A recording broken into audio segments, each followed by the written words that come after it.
But hey, how about this? We both got the same mic. That's Got, continuity got right the there, same baby. mic. We got the semi flat bill hat. I got the glass. I got the Amazon Echo frames on. Yeah, man. It's like we coordinated this. Hey guys, welcome. Here with my friend Tyler. You guys, well, if you're obviously a part of the Fanny Pack Photographer channel, then Tyler and I are co-hosts there.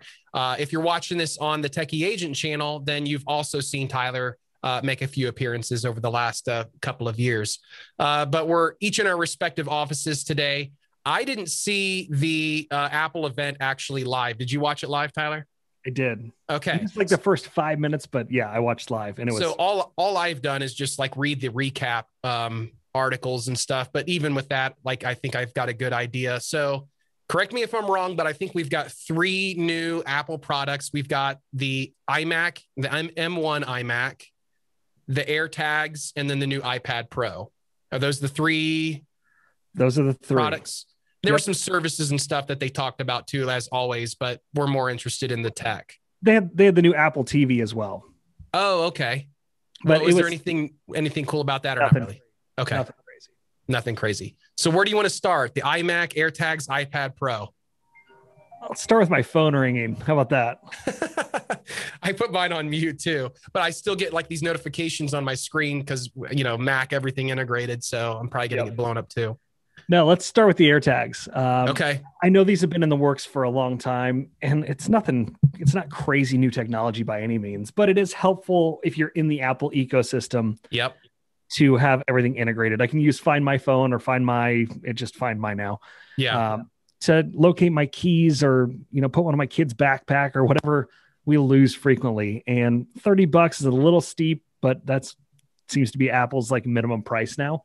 Yeah. So I didn't think that was terrible. I mean, I've seen other products that are like those Bluetooth, Find My Phone stick-on products that I've seen, and they tend to go for around $30. Yeah, I've had Tiles before. Right. And they don't have a replaceable battery, so you replace it every year anyway. Right. And Apple does have the deal for $100, you get 5. So oh, really? Yeah. Okay. So the article that I'm reading is wrong. Still $25 for, a piece for 4 of them. That's not bad. No. I feel like I'm probably going to do that and stick them on my car keys or absolutely, something that I think is valuable that I might lose. So, I thought that was, and here's my biggest complaint that I've had with things like the Tile or some other of those, kind of Find My whatever object it is that you attach it to. Half the time they work, and then the other half of the time, like it's not connecting. Yeah. And the thing with Apple, and of course we're going to get called fanboys regardless, just by doing a video talking about Apple stuff, but Apple stuff just works. And so Apple's not going to release, in my opinion, an AirTag that's going to work half the time. It's going to work every time. And so for me, I'm like, that's actually a really cool feature to be able to put these smart tags on in a gym bag or other items to be able to find them and know that they're going to work every time. That's pretty cool. One for every camera cable in your bag. Yeah. Then I'm going to have to spend about $1,000 on these AirTags then. But that's the thing that we lose the most, right? Right. Oh yeah. Where's this adapter? Yeah. Right. Yeah. It's a nightmare. But I actually thought that's probably a very underestimated release from Apple. Like I think that's actually a pretty cool product that they released. So I'm excited for that. But moving on to the iMac, I got super excited because after you and I got the M1 Mac Airs, I was like, my gosh, my iMac is so slow now when I'm processing video, or just the quickness of the Air was really stunning to me, right? Yeah. So when I saw the iMac, I was like, sweet, I'm going to upgrade my iMac as well, process video faster. I'd even looked at options for a dock for my Mac Air to bring into the office, but I love the monitor associated with the iMac, and I haven't found anything that's that good. One thing that was really disappointing to me with the new iMac is that it's only a 24-inch screen. They did not release a 27 or a 32. Yeah. So I'm with you 100% on that. Yeah, I'm with you 100%. I mean, I think it's a good medium-sized monitor. Well, here are a couple of things. One, I have a iMac that I actually bought last year and just kind of used it. Actually, believe it or not, this iMac that I have, I think it's like a 6-core or 8-core i7s with 72 gigabytes of RAM. Like, it's spec'd out. You used to carry that thing around in that little case. It's not even that one. It's one that I bought after that. So okay. This one, and it's a 27-inch 5K screen. Beautiful computer. Love it. It's great. It is barely faster than my MacBook Air. Barely faster with all of this RAM, all of this computing power, barely faster. But I do like the screen. It's a 5K display. Right. I like you thought, wow, 24-inch display. Like I don't want to buy it because I feel like I'd be going backwards in terms of the display quality. 100%. And it's a 4.5 K display. And again, like, am I going to be able to tell the difference between 4.5K and 5K? Probably not. No. But it seems to me, do you think that Apple is like going to be re-releasing like an iMac Pro, and then that will be the 27 and 32-inch screens? I think they have to. And I think it's probably going to be maybe a dual M1 or an M2 chip. Yeah. I don't know how that all works because I'm not that into the specs. I just know what works and what doesn't. And I haven't built a PC in probably 10 years. So, yeah. But yeah, I think that they will probably in their late summer release do the iMac Pro, probably do a new Mac Pro. Mm-hmm. And, yeah. I was excited for it. It looked really sleek, but then they came off the new iPad Pro. And at first I was like, I don't need another iPad Pro. Mine's 2 years old or a year old. Yeah. And then they said it had the M1 chip, and I texted you and I went, oh, damn. Yeah. And so that for me, it was like, okay, I'm pissed that I bought a MacBook Air last year. If I could have the iPad Air as that, and I could have a docking device for that, and a nice Mark in our office has a really nice 32-inch ViewSonic monitor. Yeah. Two of those on my desk with a dock to plug that into. Right. That's with the caveat like that I had sent to you via text, which was as long as it can run all of the applications that we need it to run. And it appears that like at the very least, it will be able to run some of Apple's native software, like Final Cut Pro, Logic, GarageBand. Like it may be able to do, like the desktop versions of those apps. But what about, Google Chrome? What about, some of the, what's that? Will it run this microphone? Oh, well, it will run it. Right. I mean, I think so. Now they upgraded the input. So it's not just USB-C, it's Thunderbolt as well. Yes. So I'm hopeful that it will run stuff like this because this microphone, you and I both have the Samsung Q9U, incredible mic for the money. Yeah. But I can't plug it into my stupid iPad directly with the USB-C cable that it came with. Oh, really? Okay. I haven't tried that with this one. I've plugged it directly into my MacBook, but I haven't tried it into the Works iPad. Fine on the MacBook Air. Okay. It will not work on the iPad. It crashes the camera every time. Okay. So you basically still have to use like an audio interface if you want to, and then use an XLR. Okay. Yeah. So yeah, that's some of the questions I have is like those compatibility type of issues with the iPad. I mean, I'm looking here at the price. It says the 11-inch iPad Pro starts at $1,000, $999. The 12.9-inch version will jump to $100 more, which, I mean, if it does run a lot of software natively, then we finally, for the first time, have an iPad that can legitimately compete then with the MacBook or a laptop computer. Right, because you can use the Magic Keyboard with it. Right. You don't have to have the keyboard case. You can use and I use a Logitech, which works really well because it's solar powered and never dies and has the numbers on it.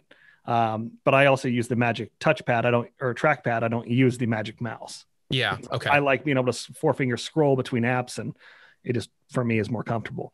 Yeah. So yeah, I think those concerns are very valid. Can it replace my laptop? Yeah. Right now, if it can't do this and plug a microphone or a peripheral into it, like it's still just on that edge. Yep. And that's where I've been with these releases, minus the AirTags with the iPad Pro and the new iMac. I'm like, oh, so close. You almost got it right. Like if it would have been 27 inches or 32 inches, yep, then I might be there. Or if it had been an M2 processor, like an upgraded version of the M1, then you probably would have had me. But again, on the on the iMac, disappointing. I think it was USB-C only on the back. I think, yes, I So believe you're welcome correct. to Dongle City again. And it's Yep. just like, I don't need more crap on my desk. Yeah. You know, just and that's to the interface. one thing with the iMac, right? It's going to be possibly a more professional user. So like in my case right now, I have like all of my USB-C and regular USB ports completely plugged into external peripherals like keyboards and cameras and like all this other stuff. And so now, am I going to have to? Yes. Am I going to want to like buy a bunch of dongles to plug stuff in? Not really. Well, Yeah. and I've even got the one that you told me about years ago, and it's the little one that goes in the front, so I can plug stuff in easily. Yeah. But I run into power issues with that all the time. My keyboard will lock up if I have too much stuff plugged in there. Right now, I've got I think an Apple Watch charger and a SD card, but if I plug into that last USB 3.0, it won't work. The whole thing shuts down. Yeah. Yeah. So, and so I jokingly sent you a text about the M1. I think it's a decent release. I see where they're going, and I'm not ready to jump in on these new M1 iMacs just because they're not quite where I need them to be for professional use. Hopefully they release like a pro version at some point, like you said, in the summer. But to me, it just felt like a little bit of, I think the text that I sent you was, I want a pink iMac with the same specs as a MacBook Pro or MacBook Air, said no one ever. Right. And it's like, I just can't imagine that people want like a yellow or purple iMac with the same specs as, Well, look, if you don't already own a Mac or your Mac's a few years old, it's certainly an upgrade for you. Yes. But if you're a year or two old, or you have a Mac Air and it's doing what you need it to do, there's no reason to upgrade. Yeah. Going back to the iPad real quick, I believe the starting price on the 11-inch is only $799 now. Oh, okay. So man, these articles that I'm reading here are totally off then. No, you're fine. That was from me watching the video live, and I don't know what the previous price was. Yeah, that makes sense. I think we're kind of at this stopping point where hardware has exceeded the ability of the software. Sure. The average user could not max out an M1 processor, right? Probably. For 99% of people are probably not really going to be tapping into its full potential. Unless you're doing really heavy hitting, like video, audio, media production stuff, you're not really tapping into the capabilities. I don't even you do. Mm-hmm. I don't do enough video editing that I would ever max that out. Sure. I might wait an extra 30 seconds, but it's, at the end of the day, I'm thrilled about the iPad. I'm probably going to get one. I don't know what I'll do with my Mac Air. I still like the form factor. It's lighter than the heavier keyboard. Yeah. But if I can get a dock and 2 monitors in my office, the iPad will drive those. And then I can just pick that up and throw it in my bag and take it home. 100% I'm doing that. Yeah. And I think, so like you're someone that's definitely like has more meetings and you're more mobile. Like I'm much more stationary, like go out, shoot my video, do my thing, come back to like my studio or office space, edit in one spot. You're much more like mobile. So we almost have like 2 different needs. Whereas I'm like, hey, I want a really good iMac. You're more the guy that's like, hey, can I get an iPad that just kicks butt and I can take it with me everywhere and I have my computer with me, But you also do a lot of uploading, and the 5G built in to the new iPad is going to be, I think, a game changer for a lot of what we do. Transferring files. If you can run your photo editing software on there while you're on the go and hit upload to whatever, server you're sending it to, Dropbox or Google Drive or whatever, and it's ready by the time you arrive back. Now you can get into editing your videos or whatever it might be. Yep. Yeah, absolutely. So, my takeaway from this whole event is good stuff coming from Apple. I like the direction they're going. I'm not in the place, since I have somewhat current products from Apple, not really in the place where I'm feeling compelled to have to go out and get it right now. Even though I have that shiny, what do you call that? The shiny, Triple S, shiny shit syndrome. Yeah, there you go. So even though we both have that, even I don't have it bad enough where I feel like compelled to go out and buy any of their new products, but I like the direction they're going. And I can see like in the future, like, okay, yeah, I'm probably going to want to pick something up here on their next releases. Yeah, it's at Apple events are always expensive for me, right? And here's what's going to happen. I'm going to buy the AirTags. I'm going to be thrilled with them. Yeah. I'm going to buy the new iPad Pro. Okay. And then I'm going to get pissed off at all of the limitations, right? Yep. And think that next year is going to be different. Right. That is exactly what's going to happen. But I still will continue buying the products because they do work, like you said. Yeah. And except for the limitations. Yeah. I do want to highlight, and I think you told me about these, but Burger got me one of these, the Pocket Tripod. Oh yeah. So I gave you one of those too, maybe, or maybe I forgot to give it to you. You forgot to give it to me. I forgot to give it to you. Sorry. So now I've got one. Okay. Yeah. So I have one. I don't think I have it. I have it actually downstairs of this building, but yeah, I actually like that. It's great for setting up your phone. I mean, in 10 seconds, I've got a tripod. Exactly.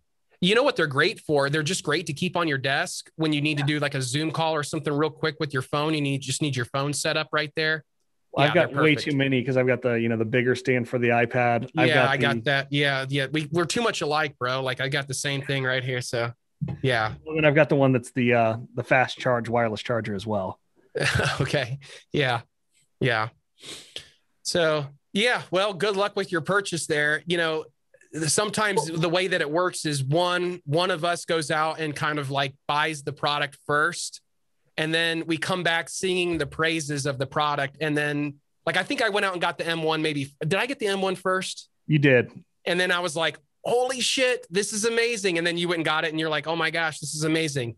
You're probably going to go get the new iPad. And my fear is that you're going to come back and be like, dude, it can run Final Cut Pro and it can do this and it can do that. And I'm going to be like, oh man, now I want to get one, Yeah, if I can figure out the monitor situation and the microphone situation, those are my two big concerns. Sure. What monitors? Because I'm not going to go get that Pro XDR display. That's $5,000. Yeah, right. Which is crazy. Yeah. I'd buy a TCL TV before I.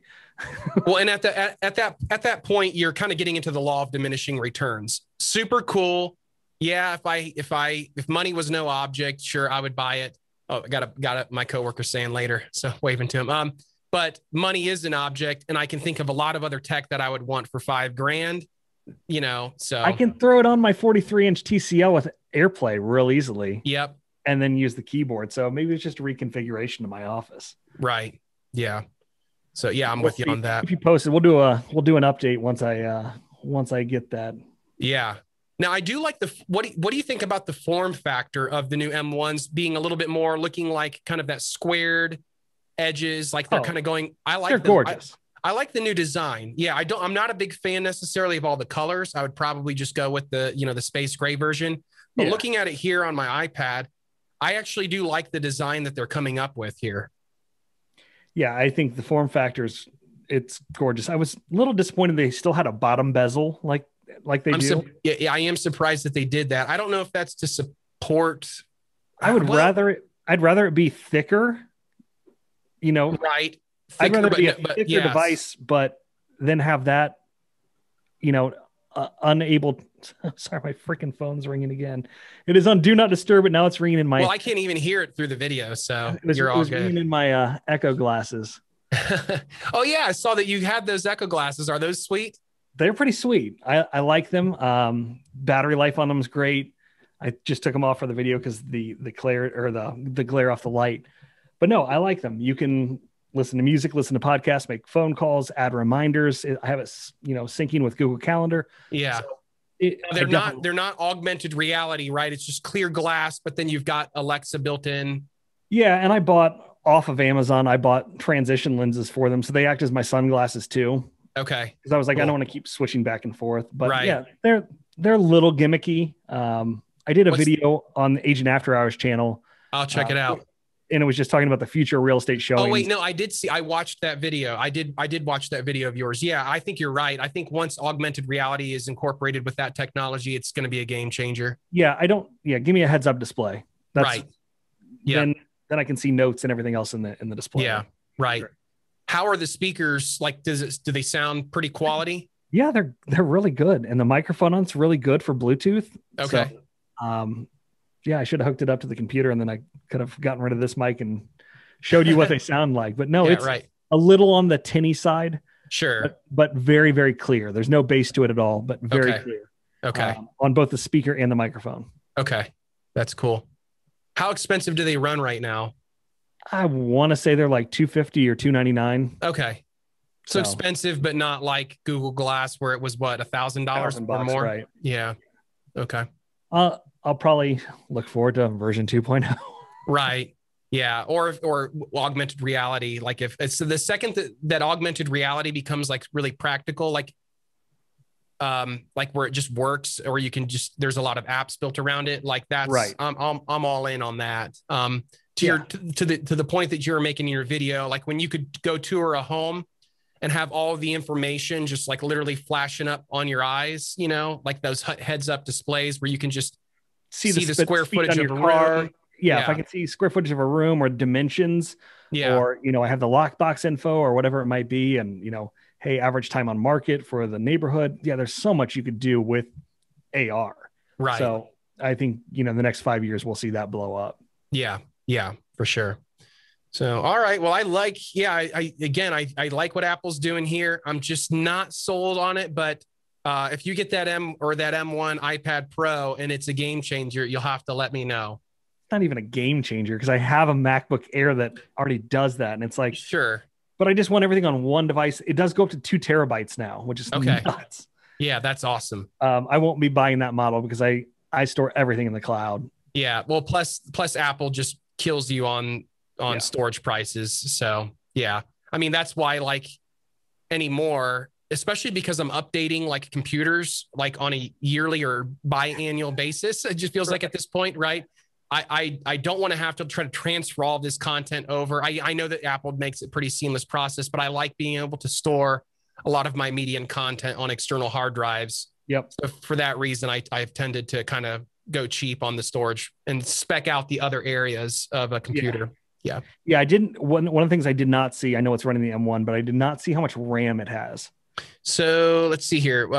It says here. Read it to me from your fake news. Yeah, right. Okay, let me go here. Apple unveils new iPad. Let's see what they say it has on it.